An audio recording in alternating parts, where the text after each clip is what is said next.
Bonjour à tous, j'espère que vous allez bien. Je reviens aujourd'hui dans cette nouvelle vidéo pour vous parler de colopathie fonctionnelle ou encore appelé syndrome de l'intestin irritable.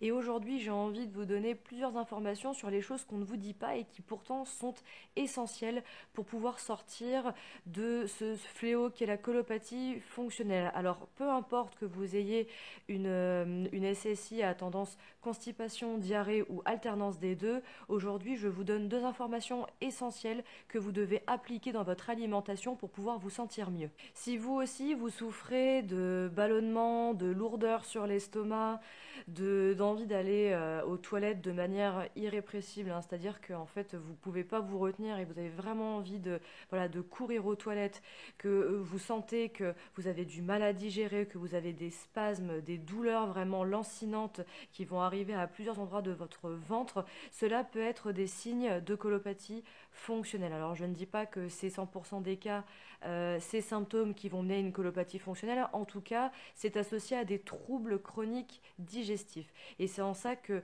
les informations que je vais vous donner en fait vont être très intéressantes parce qu'elles vont vous permettre de pouvoir revenir en arrière et de pouvoir aller à la cause de pourquoi vous ressentez ce type de trouble. La première information que je peux vous donner est de faire attention à la consommation des inhibiteurs de digestion. Alors les inhibiteurs de digestion, ça va être des aliments qui vont complexifier et ralentir drastiquement la digestion, hein, tout simplement. Et le premier aliment que je peux vous donner qui est à éviter, en fait, ou en tout cas à réduire considérablement dans votre alimentation, va être le miel. Alors le miel, en fait, de par son haut teneur en sucre et sa composition qui va être très sirupeuse, il va venir inhiber les enzymes buccales estomacales. Ce qui fait que à partir du moment où vous allez consommer du miel avec un autre aliment, il va favoriser la maldigestion, il va ralentir la digestion, la complexifier et va amener fermentation et putréfaction des aliments que vous allez retrouver en fait dans le bol alimentaire. Et c'est là toute la complexité en fait de consommer du miel avec d'autres aliments parce qu'en fait vous allez demander à votre digestion de se battre contre un aliment qui inhibe ses capacités à devoir digérer. Et c'est en ça que par moments vous allez ressentir de grosses lourdeurs sur l'estomac, d'avoir un estomac qui va être gonflé, de ressentir aussi, de vous sentir aussi un petit peu nauséeux par moments, hein. On a l'impression, on se dit j'ai pas l'impression d'avoir beaucoup mangé, mais finalement j'ai l'impression d'en avoir jusque là et de me sentir pas bien en fait. C'est vraiment cette sensation de se sentir pas bien et c'est le miel qui va causer du coup ce type de désagrément quand vous le mixez avec d'autres aliments. Sachez que le miel se consomme seul et constitue à lui-même un seul et même repas. Donc si vous devez en manger et en consommer le matin, je vous conseille de le consommer seul.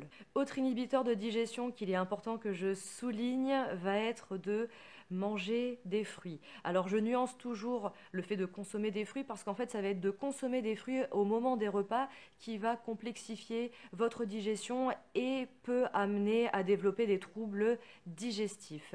Alors en fait, je sais que ça pose énormément de soucis à chaque fois que j'aborde le sujet des fruits, en fait, que ce soit sur mes réseaux sociaux ou même sur ma chaîne YouTube, parce qu'en fait, on voit les fruits comme un aliment qui est extrêmement bon pour la santé, et bien évidemment, c'est la vérité. Je ne remets absolument pas en cause le fait que les fruits maintiennent une santé durable. Ils sont riches en fibres, ils sont riches en vitamines, ils sont riches en minéraux, et bien évidemment, il ne faut pas se priver de fruits.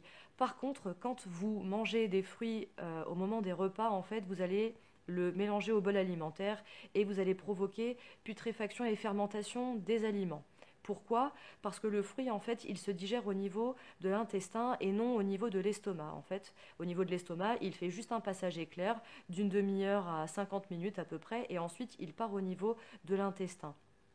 Et du coup, quand vous mélangez d'autres aliments à ce fruit, eh bien, vous allez faire stagner le fruit au niveau de l'estomac. Et quand vous ressentez ces lourdeurs au niveau de l'estomac, des gonflements au niveau de l'estomac, où vous sentez que vraiment vous avez une pesanteur au niveau de cet estomac, que la digestion ne se fait pas, en fait, que vous souffrez de maldigestion, il se peut que ce soit en partie à cause des fruits que vous consommez après votre repas en dessert.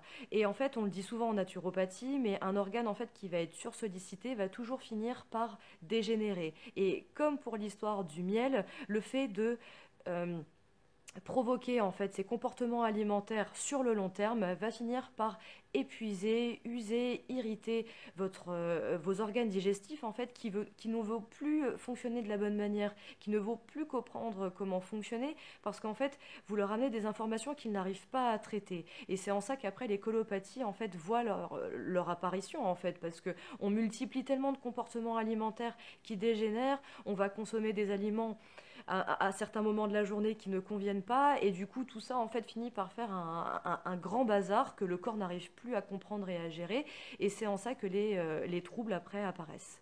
Et du coup, le meilleur moment pour consommer des fruits dans la journée va être de les consommer au moment de la collation, donc au moment du goûter en fait. 2 heures à 2 heures et demie avant le repas du soir, vous mangez 1 à 2 fruits de saison et vous verrez les résultats. Alors moi, tout ce que je peux vous conseiller, c'est de faire le test chez vous et c'est de ne consommer que des fruits au moment de la collation pendant un mois et d'observer tout simplement ce qu'il se passe sur vous. En naturopathie, c'est ce qu'on dit souvent, hein, comme les organes sursollicités qui finissent par dégénérer.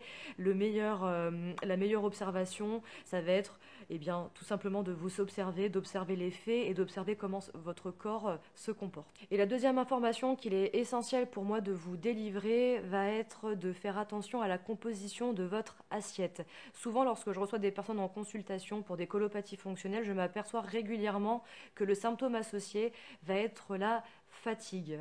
Donc une fatigue qui va être chronique, c'est-à-dire que vous vous réveillez le matin, peu importe le nombre d'heures que vous avez dormi en fait sur votre nuit, vous vous réveillez, vous vous sentez déjà complètement épuisé et fatigué. Et c'est en ça en fait que les assiettes qui vont être trop complexes vont vous mener à la fatigue. Et pourquoi en fait ce type d'assiette mène à la fatigue? Tout simplement parce qu'en fait vous demandez à votre corps d'emmagasiner trop d'informations. Alors quand je parle des assiettes trop complexes, je vise les assiettes qui vont être très colorées, où on va avoir beaucoup de crudités, beaucoup de légumes, beaucoup de graines, etc. En fait, donc tout ce qui va être poke bowl, Buddha bowl, voilà les porridge qu'on peut se faire aussi au petit déjeuner, les muesli qui vont être associés avec des laitages, etc. En fait, toutes ces assiettes qui sont extrêmement compliquées à digérer le sont tout simplement parce qu'il y a énormément d'informations à traiter. Et si vous souffrez de colopathie, c'est d'autant plus préjudiciable parce qu'en fait, votre corps, vos organes digestifs qui sont déjà extrêmement usés et fatigués ne peuvent pas emmagasiner en fait toutes ces informations que vous leur apportez. Alors même si vous mangez des aliments sains, enfin je veux dire aujourd'hui on peut se faire des barres de céréales avec du miel, des muesli, des pépites de chocolat, quelques cranberries, etc. Enfin, je veux dire, et tout ce qu'on mélange en fait dans ces barres de céréales, dans ces muesli, ces porridge, en fait, ça va être des aliments qui vont être très sains. Mais en fait, mis bout à bout, vous vous retrouvez avec une montagne d'informations à gérer. Vos organes qui sont déjà épuisés et fatigués, en fait, ne comprennent pas ce que vous leur envoyez comme information. Et c'est en ça que les assiettes complexes vont vraiment être difficiles à digérer. Et généralement, alors je le vois souvent aussi, mais quand on souffre de colopathie, on évite de manger ce genre d'assiette parce que justement on sent qu'on est complètement saturé et qu'on ne peut plus en fait passer par ce genre d'étape.